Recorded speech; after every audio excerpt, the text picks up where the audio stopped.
Boa tarde, companheiros e companheiras do Seca Luz, Centro Espírita Caminho de Luz.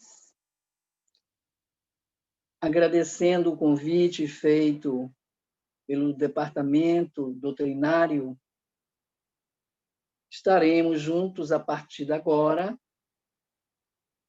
conversando, analisando, refletindo sobre o tema dos transtornos obsessivos. Inicialmente, vamos visualizar a figura do Mestre Jesus na nossa tela mental, deixando que Jesus vá nos acolhendo, nos envolvendo, nos acalmando, e roguemos a sua presença através dos abnegados trabalhadores da seara do Mestre.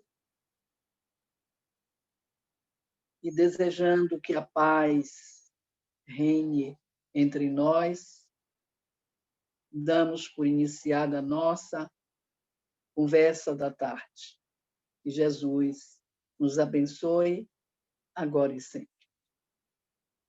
Bem, meus amigos, os transtornos, evidentemente, que estamos conversando são os obsessivos, né? Que existem transtornos mentais, como exemplo a esquizofrenia, a depressão, mas o nosso foco são os transtornos obsessivos.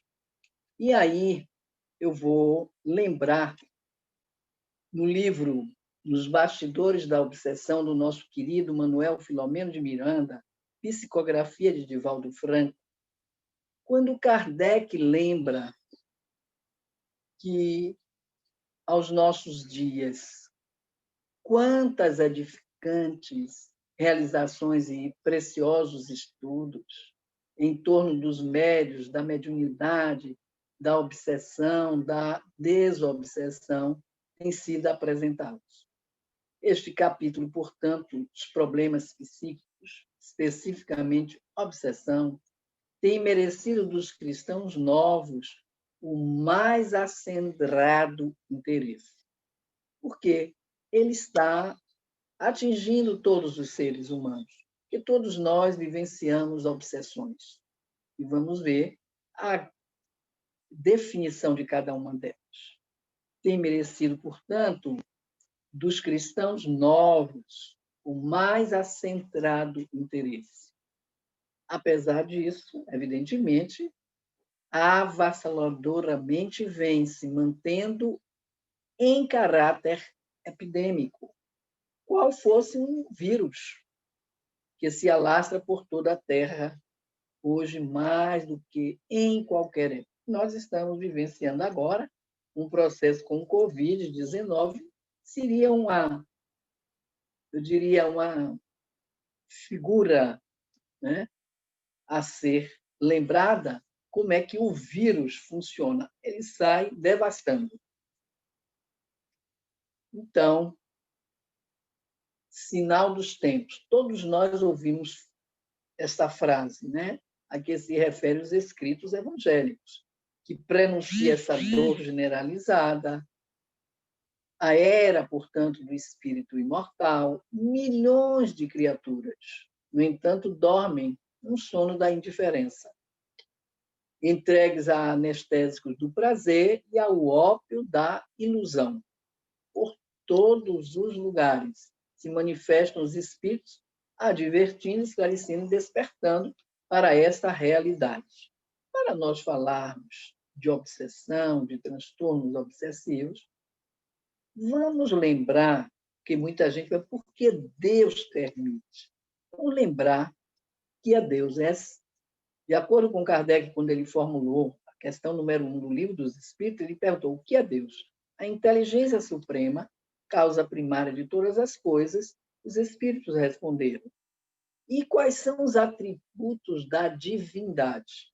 Ele é eterno, nós não somos. Às vezes, de forma errônea, as pessoas dizem que somos espíritos eternos. Não somos, não. Nós somos espíritos imortais, eterno, só Deus, que é o Criador.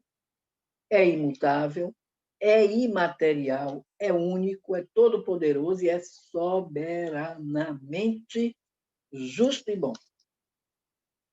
Portanto, a sabedoria providencial das leis divinas se revela nas menores como nas maiores coisas. A essa sabedoria não permite duvidar de sua justiça nem de sua bondade.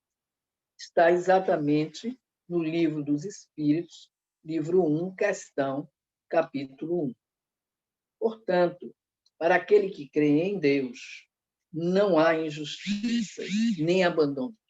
Todos os nossos transtornos são resultados das experiências infelizes devido ao estágio evolutivo em que nos encontramos e que nos servem de aprendizado. Nós somos os herdeiros de nós mesmos. Nós construímos, portanto, o nosso próprio destino. E aí vamos lembrar o obsessor, aquele que causa a obsessão que importuna. Não é um ser diferente, que só vive de crueldades, nenhum condenado sem remissão pela justiça divina. Lógico que não. Esse conceito de céu, inferno, purgatório, a doutrina espírita não professa. A lei é imutável, porque Deus é imutável. Nós somos espíritos imortais, mas estamos vivenciando a lei do progresso, a lei evolutiva, e que vai depender efetivamente de mim. Então, não é um ser estranho a nós, o obsessor. Pelo contrário, é alguém que privou de nossa convivência, de nossa amizade, por vezes com estreitos laços afetivos. É alguém, talvez, a quem amamos outrora. Daí, ele está nos perseguindo. Então, o obsessor é o irmão a quem os sofrimentos e desenganos desequilibraram certamente com a nossa participação. Nós somos co-partícipes desse processo. O obsessor é, em última análise, um irmão enfermo e infeliz, dominado pela ideia fixa, o monoideísmo de vingar-se, esquece-se de tudo o mais e passa a viver em função daquele que é o alvo de seus planos. E quem traz essa reflexão é a nossa querida Sueli Schubert, no livro Obsessão e Desobsessão, capítulo 13. Os maus espíritos são aqueles que ainda não foram tocados pelo arrependimento, que se satisfazem no mal e disso não sentem nenhum arrependimento. São insensíveis às censuras, recusam a prece e muitas vezes blasfemam contra o nome de Deus. Essas são almas endurecidas que, após a morte, se vingam nos homens dos sofrimentos, que suportam e perseguem com seu ódio aqueles a quem detestaram durante a sua vida pela obsessão ou por uma influência maléfica qualquer. Isto está tratado no Evangelho segundo o Espiritismo, capítulo 28, o item 75. Quando nós terminarmos essa exposição, cada um nas suas residências, pega o Evangelho, pega o livro dos Espíritos e vai complementar, porque 50 minutos, evidentemente, não dá para se trabalhar o 100%. Por isso é importante o estudo da doutrina. Então, o obsediado, evidentemente, ele é importunado, atormentado, perseguido, indivíduo que se crê atormentado. Essa é a figura do obsediado. O obsediado é o algoz de ontem e que agora se apresenta como vítima. Por isso, nós temos que ter o conhecimento da doutrina e estudar para entender que nós fomos co-partícipe desse processo, ratificando o que eu dissera. Porque nós também fizemos parte dessa engenharia toda. A obsessão não vem de graça. E um detalhe que a gente precisa lembrar: é sintonia, é frequência. Eles conseguem exatamente porque nós estamos vibrando na mesma faixa, na mesma frequência. Então, o obsidiado é o algoz de ontem que agora se apresenta como vítima. Ou então, é comparsa de crimes que o cúmplice das sombras não quer perder, tudo fazendo por cerceá-lo em sua trajetória. As provações, evidentemente, que o aflige, representam oportunidade de reajuste. É a lei, alertando para a necessidade de se moralizar. Qual é a missão do homem na Terra? Sua regeneração moral. Então, se moralizar, porquanto, sentindo-se assolado pelo verdugo espiritual, mais depressa se conscientizará da grandiosa tarefa a ser realizada. Quantas vezes nas mesas mediúnicas a gente observa essas questões? Os espíritos chegam realmente com ódio, com raiva. Como nós também fomos responsáveis por esse processo, nós agora, com o conhecimento, passamos a orar, a envolvê-lo pelo perdão, pelo amor, nós vamos sim contribuir para que ele também consiga sair desse processo. Então, ele transforma o ódio em amor. Quer dizer, nós transformamos o ódio em amor, a vingança em perdão e humilha-se para também ser perdoado. É um processo, eu diria, dúbio do obsediado e do obsessor. Ambos terão que agir desta forma. É o momento, então, que se culmina, é quando há o perdão de ambas as partes. Então, esse obsediado, vinculado vigorosamente à retaguarda, assaltado quase sempre pelos fantasmas do remorso inconsciente ou do medo cristalizado, a se manifestarem como complexos de inferioridade e culpa. Conduz o fardo das dívidas para necessário reajustamento, através do abençoado roteiro carnal. A reencarnação, portanto, é o amor de Deus por cada um de seus filhos. Essa reflexão encontra-se, portanto, nos bastidores da obsessão. O Manuel Filomeno de Miranda nos traz através da psicografia do nosso querido Divaldo. Então, o processo obsessivo é a interferência que se dá por um processo análogo ao que acontece na rádio, né? O que verificamos quando uma emissora clandestina passa a utilizar determinada frequência operada por outra, prejudicando a transmissão, a analogia que a Sueli Schubert, no livro Obsessão e Desobsessão, capítulo 9, ela nos traz essa reflexão, mostrando como funciona.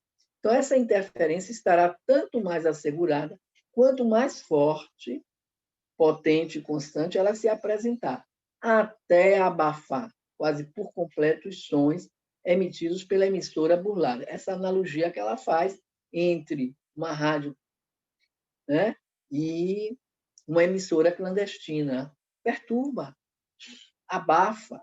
Né? Então, quando um espírito, bom ou mau, quer atuar sobre o indivíduo, envolve-o, por assim dizer, o seu perispírito. Os espíritos se comunicam pelo pensamento, eles se envolvem perispiritualmente. Ninguém, espírito nenhum entra no corpo, não incorpora nada disso. Envolve o perispírito e de pensamento para pensamento. Então, como se fora um manto, ele envolve o perispírito, interpenetrando-se, então, os fluidos, os pensamentos e as vontades dos dois se confundem nesse momento.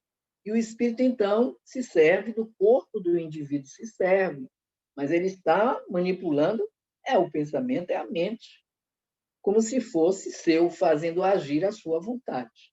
Daí aquela resposta quando Kardec formulou se os espíritos interferiram na nossa vida mais do que imaginais. Então, se ele é perverso, malfazejo, aperta-o como uma teia, paralisa-lhe até a vontade, mesmo o juízo. Os obsessores fazem isso com os obsediados, né? E, neste momento, ele abafa com o seu fluido como se abafa o fogo sobre uma camada d'água. Isso está exatamente em Obras Póstumas. Primeira parte, item 56, quando Kardec traz essa reflexão, essa análise, nos mostrando como funciona, como é esse mecanismo, né? Ele fala, então, pensar, falar, agir em seu lugar. O obsessor com o obsediado.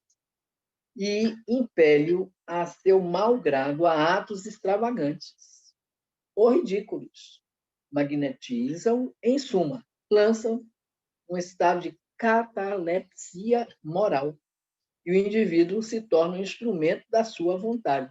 Daí, muitas vezes, quando passa o surto, o processo, o indivíduo diz, mas eu não fiz, eu não sei, eu não lembro exatamente.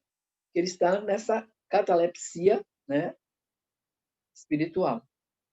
Então, o processo obsessivo, não ignoramos que a obsessão se torna possível graças à ação do agente no campo perispiritual do paciente.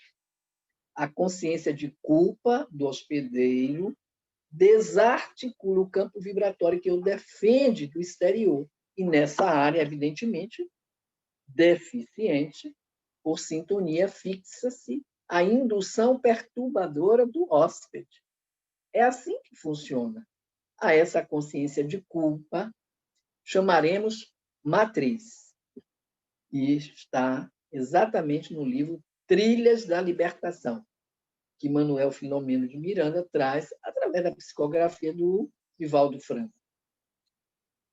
Portanto, a essa consciência de culpa chamaremos matriz, que facultará o acoplamento do plugue mental do adversário.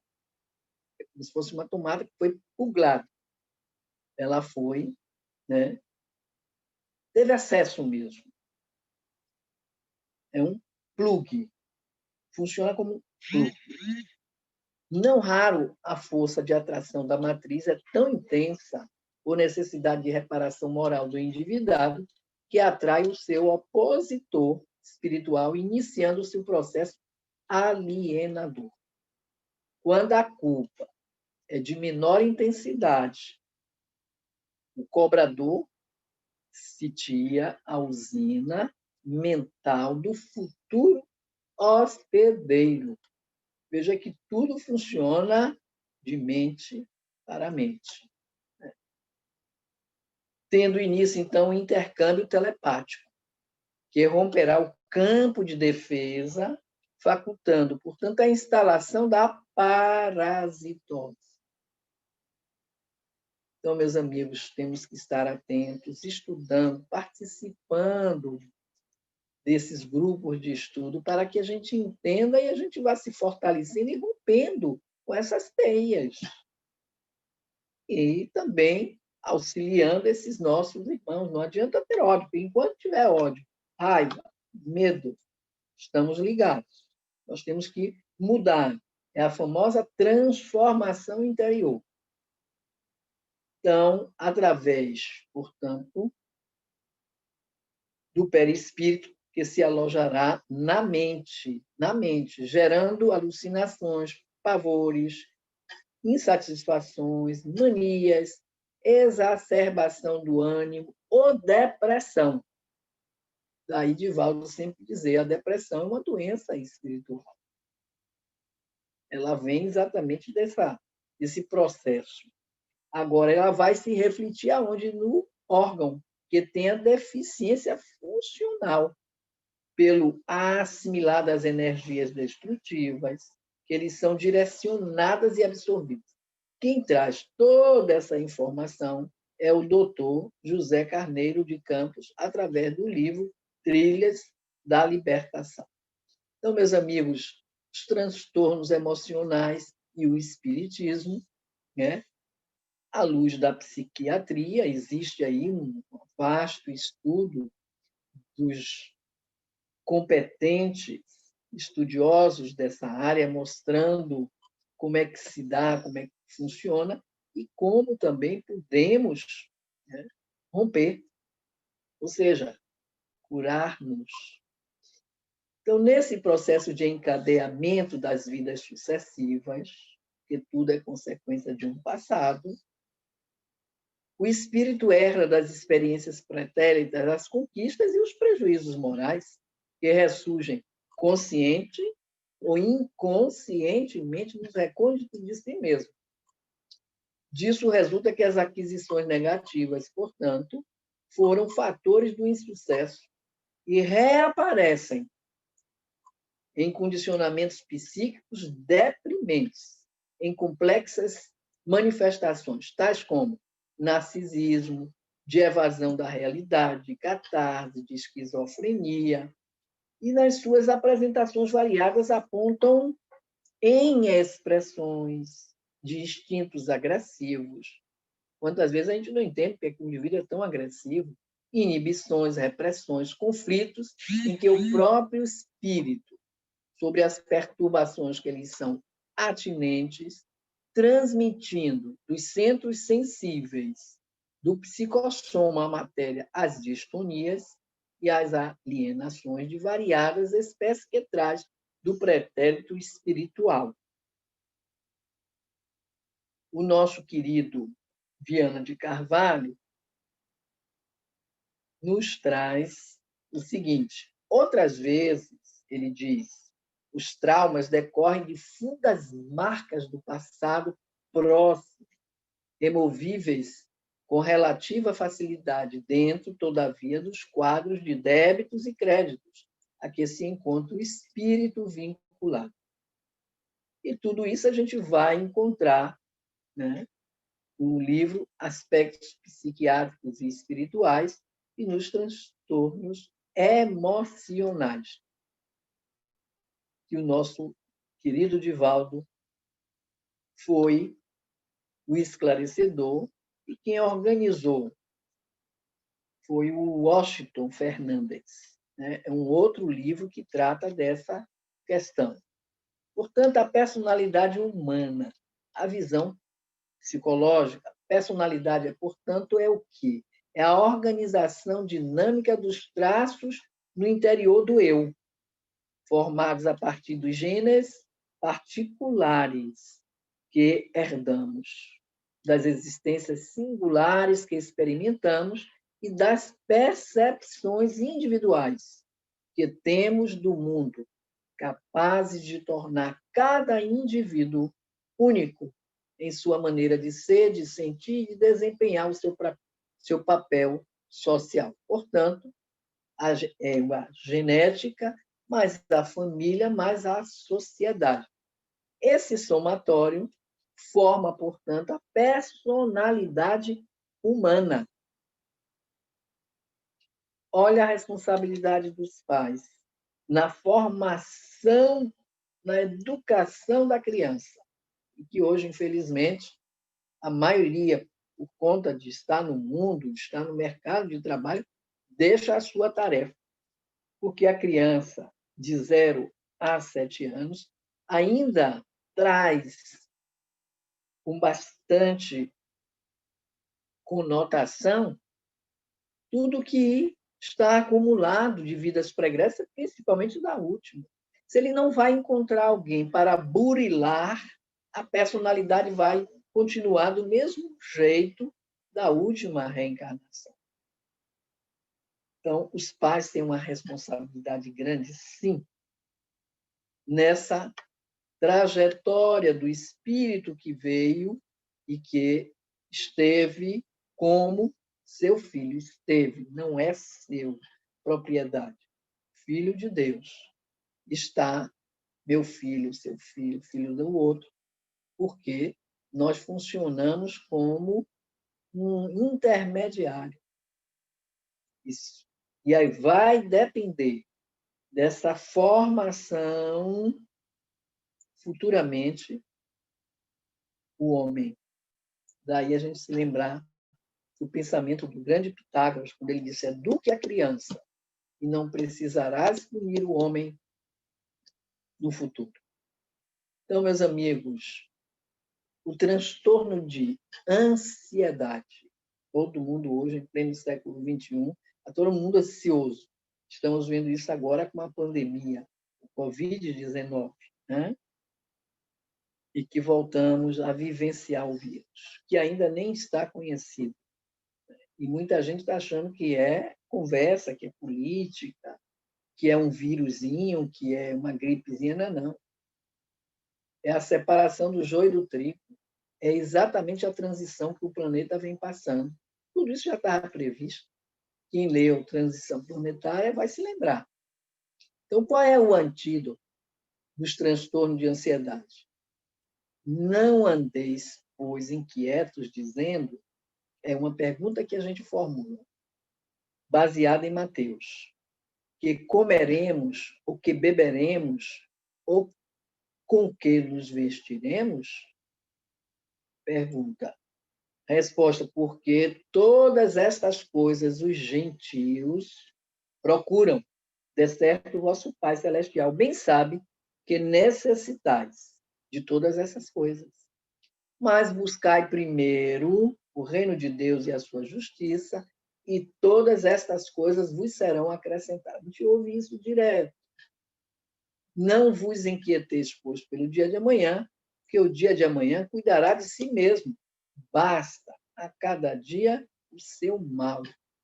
Nós temos que estar centrados agora. É o momento. Então, meus amigos, ansiedade é um estado emocional de apreensão, uma expectativa que algo ruim aconteça, acompanhado por várias reações físicas e mentais desconfortáveis. Quais são os principais transtornos de ansiedade? São síndrome do pânico, fobia social, transtorno obsessivo compulsivo, distúrbio de ansiedade generalizada, fobia específica e estresse pós-traumático. Uma amiga, irmã nossa, com 85 anos, em dezembro, ela foi assaltada. E o choque. E não foi um assalto violento, foi um assalto, ela mesma disse, elegante. O cidadão se fez passar por gerente da Caixa, e que aí tinha acabado de atendê-la. A ficha não caiu. Ela se viu tão acuada que ela saiu do processo. E ela teve uma amnésia parcial, que até hoje está em tratamento, com 85 anos. Então, quais são os sintomas? Eu falei dos transtornos. Agora, quais são esses sintomas?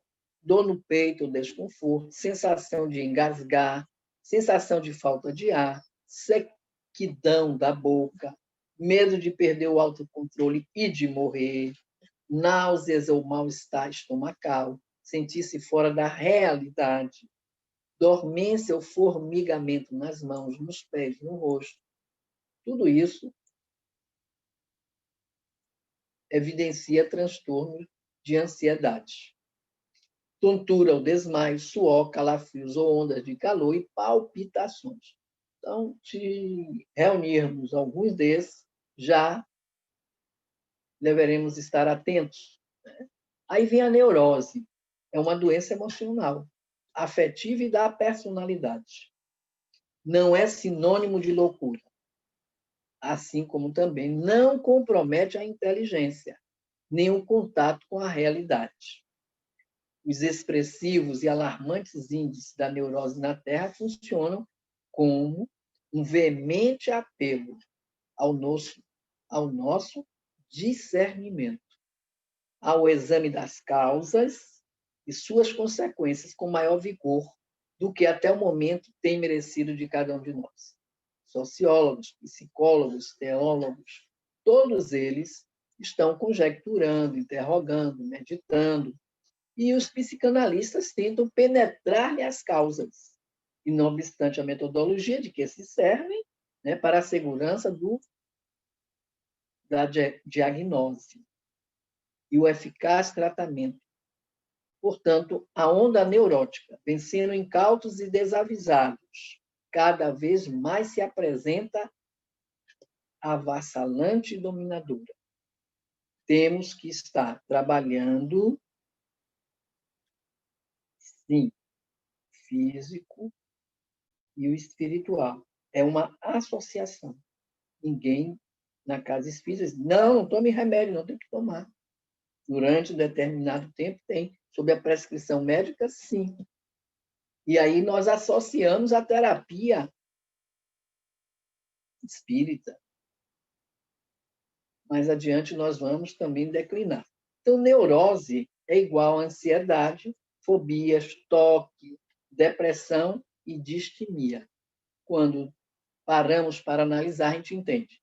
Então, o neurótico é antes um espírito em inadiável processo purificador, reencarnado para compensar ou recambiado a reencarnação por necessidade premente de esquecer delitos e logo repará-los. A sua psicosfera, portanto, impõe nos implementos orgânicos distonias e desarmonias, que se refletirão mais tarde em forma de alienação, como decorrência de seu estado interior, como espírito desajustado. O neurótico, portanto, é alguém rebelado contra si mesmo, insatisfeito no inconsciente e contra os outros. É um revoltado. Portanto, meus amigos, vem a questão da depressão à luz da ciência.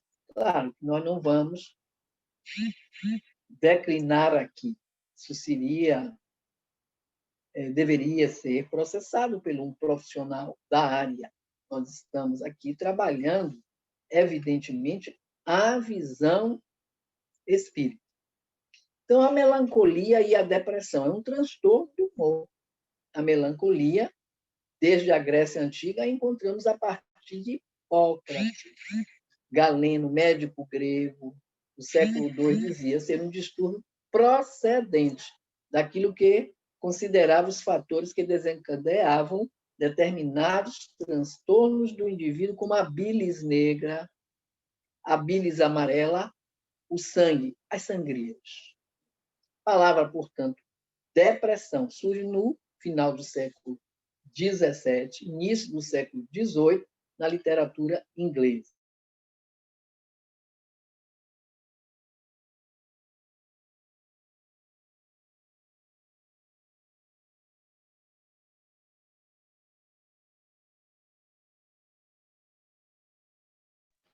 É uma tristeza profunda e a depressão é a denominação moderna do transtorno de melancolia.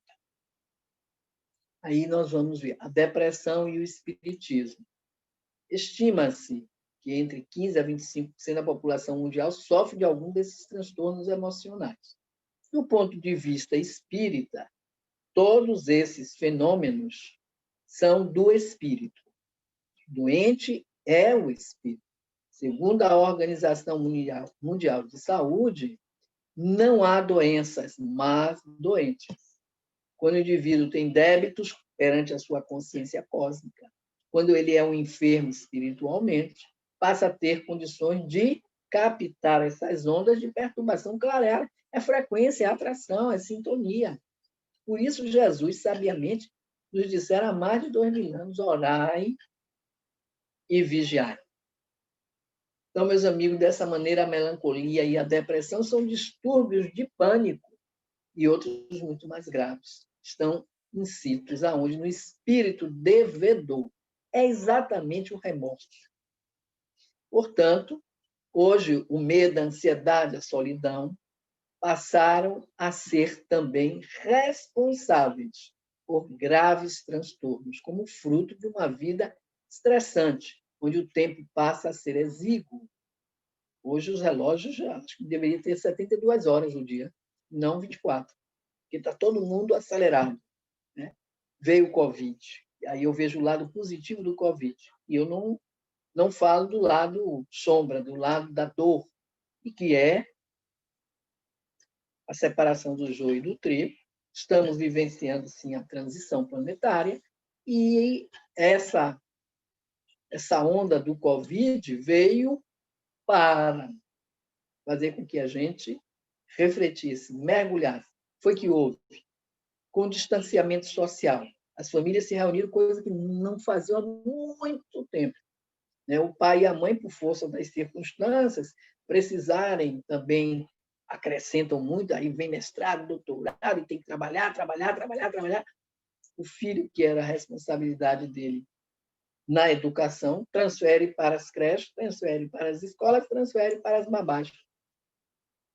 Nós vamos sair daqui comprometidos, principalmente se esse espírito falir, continuar no processo dele, né? Se não houver uma mudança, se não houver uma transformação. Então, temos que estar, sim, atentos a tudo isso. E aí, o Espiritismo vem nos apresentar uma outra causa para esses fenômenos perturbadores, que é a lei de causa e efeito, a reencarnação. Bendita reencarnação. Pierre vai dizer que não tem a coisa mais chata que não existe. Coisa mais chata que a reencarnação. Que a gente fica nesse processo, vai e volta, vai e volta, vai e volta. E ele diz, tudo isso tem um pivô. Apego à vida material. A gente vai para outra dimensão e fica de olho aqui. Quem deixamos, as fortunas, tudo que a gente não vai levar. É apego que nos faz ficar dessa forma. E aí a gente se apega à vida material, né? Então, o Espiritismo coloca mais uma síndrome, que é a da obsessão, a interferência dos espíritos perversos em nossas vidas. Está no livro Programa de Transição. Então, a síndrome do pânico é a consciência de culpa, alguém que se refugia, um espírito endividado que se refugia no corpo para fugir de determinados problemas praticados em vida anterior. Está no programa Transição, com Divaldo Franco. Então, o estresse é um dos fatores. O estresse, seja ele qual for, estresse é um dos fatores desencadeadores do pânico.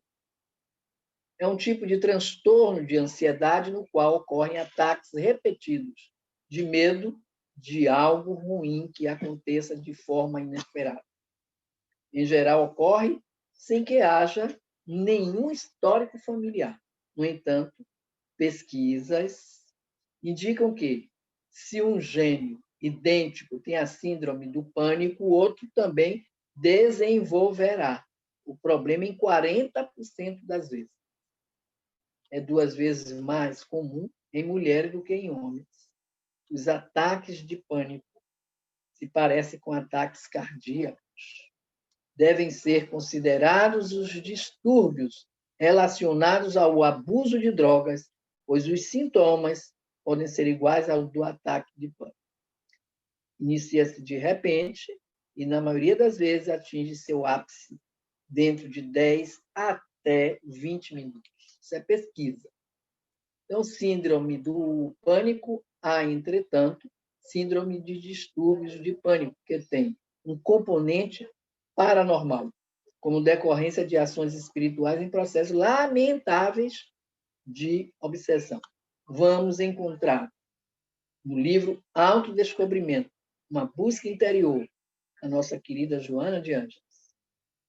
Então, ela diz que, agindo psiquicamente sobre a mente da vítima, o ser espiritual estabelece um intercâmbio parasitário, transmitindo-lhe telepaticamente clichês de aterradoras imagens que vão se fixando até se tornarem cenas onde estão armazenadas experiências encarnatórias que, desencadeadas, emergem. Elas vêm lá no fundo, produzindo confusão mental até o momento em que o pânico irrompe, incontrolável e generalizado.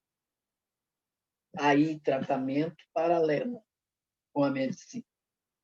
Então, as fobias são medos irracionais.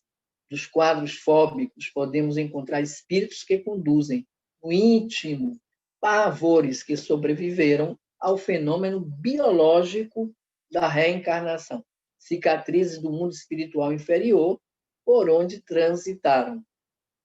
Está no livro da nossa querida Joana, Vida, Desafios e Soluções. Joana, através da psicografia de Divaldo, nos deixa mesmo um legado extraordinário nessa área da psicologia. Então, as fobias estão associadas espiritualmente a condutas incorretas, né? E aí eles se permitem abusos de crueldades ou sofrem sepultamento em vida. Isso já acontece até hoje, considerados mortos estando num estado cataléptico. E aí ele é enterrado vivo, despertando lá na cova, né, depois, e vindo a falecer em situação deplorável, claro, falta de ar. Daí desenvolve a claustrofobia. A medicina não explica, mas o espiritismo explica, né? Ou foram vítimas de crueldades em praças e ambientes abertos, diante da massa alucinada desencadeando a agorafobia e fobia social. Então, tudo isso está explicado à luz da doutrina espírita. Aí vem a loucura, nós não vamos também tecer comentários, né? Só lembrando que no passado, no século XIX, o tratamento do doente mental incluía medidas físicas, como os banhos frios para choque, chicoteadas, máquinas giratórias, trepanação e sangrias. Tudo isso. Mas o Pinel, que foi o Felipe Pinel, né, o pai da psiquiatria, ele rompeu com isso e liberou todos os loucos das correntes e passou a um trabalho mais eficaz. Ele já começou a reconhecer, né? Então, a partir da segunda metade do século XX, um outro psiquiatra italiano inicia uma radical crítica sobre as instituições psiquiátricas, né? Nós não vamos ampliar, vamos voltar para a nossa linha de trabalho, que é a visão espírita. Aí a gente iria comentar sobre o Brasil, a loucura, o crescimento que existe, e o Manuel Filomeno de Miranda traz aspectos psiquiátricos e espirituais nos transtornos emocionais, né? Esse livro, organizado pelo Washington, e Divaldo, então, esclarece, traz informações do Manuel Filomeno de Miranda. Portanto, a verdade é que há casos bem verificados de perturbação mental, sem lesão orgânica no cérebro, o que diz bem positivamente que a loucura não depende essencialmente do estado mórbido do cérebro. Não. É, pois, duvidoso para quem sabe refletir que o cérebro não é mais do que um instrumento material a serviço da alma para pô-la em relação com o mundo material. E tanto é assim que temos um mundo de pensamentos sem objetivo fora de nós, isto é, um mundo material e que o cérebro pode receber as impressões. Assim, portanto, meus amigos, as faculdades são da alma e o meio material de pô-las em relação ao mundo, com o mundo material, é que pertence ao cérebro e suas dependências. Quem exerce as funções da vida de relação, quem pensa, raciocina, guarda a memória dos sucessos. Sente, delibera, vê, ouve, sente cheiro, gosto, tem as impressões de tato, é a alma. Está no livro A Loucura sob Novo Prisma, de Bezerra de Menezes. E aqui nós iríamos, evidentemente, também encontrar na questão 371 a opinião, a pergunta que ele formulou. A opinião de que os deficientes mentais teriam uma alma inferior tem fundamento? Não. Resposta dos espíritos. Eles têm uma alma humana, muitas vezes mais inteligente do que pensais, que sofre da insuficiência dos meios que tem para se manifestar, assim como o mundo sofre por não poder falar. E aí viria a questão 372, 372A, né? 375, que ele formulou qual é a situação do espírito na loucura. O espírito, no estado de liberdade, recebe diretamente suas impressões e exerce diretamente sua ação sobre a matéria. Então, meus amigos, aí a gente vai ver uma doença mais nova, a doença de Alzheimer. É a mais frequente forma da demência entre idosos. É caracterizada por um progressivo e irreversível declínio em certas funções intelectuais, memória, orientação no tempo, né? E no espaço, pensamento abstrato, aprendizado, incapacidade de realizar cálculos simples, distúrbios da linguagem, da comunicação e da capacidade de realizar as tarefas cotidianas. É uma enfermidade degenerativa do cérebro, cujas células, os neurônios, se deterioram de forma lenta e progressiva, provocando uma atrofia do cérebro.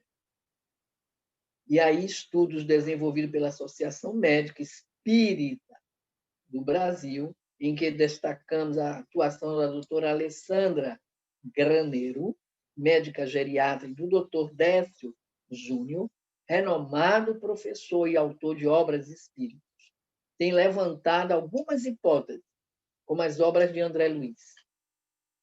Estes estudiosos têm citado a rigidez de caráter, inflexibilidade, a culpa, os processos obsessivos graves, a depressão e os sentimentos doentios, tais como ódio, mágoa, sobretudo quando mantidos a médio e longo prazo, como causas espirituais para a ocorrência do mal de Alzheimer.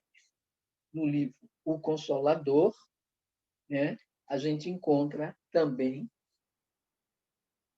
a continuação, esclarecimentos. Né? Aí vem a questão da infância.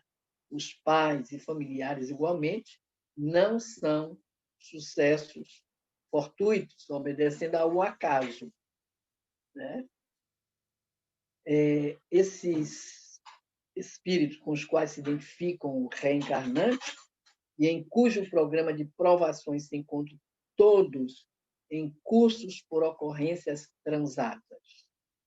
Pais afetuosos, irmãos gentis, os genitores perversos, indiferentes, agressivos, assim como família desajustada.